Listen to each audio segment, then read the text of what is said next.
Welcome back to another technical deep dive here in the debug zone.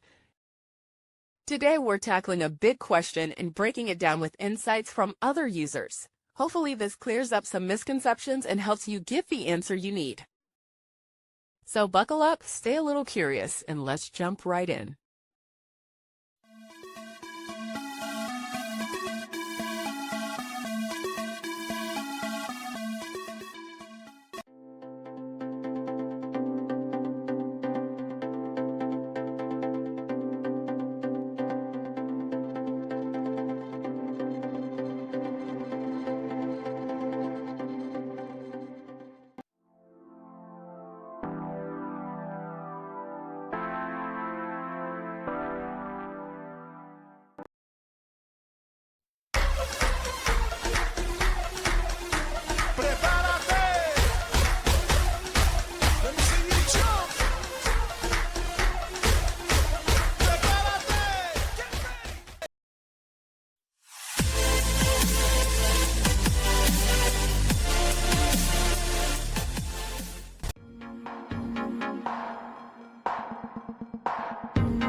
And that's a wrap.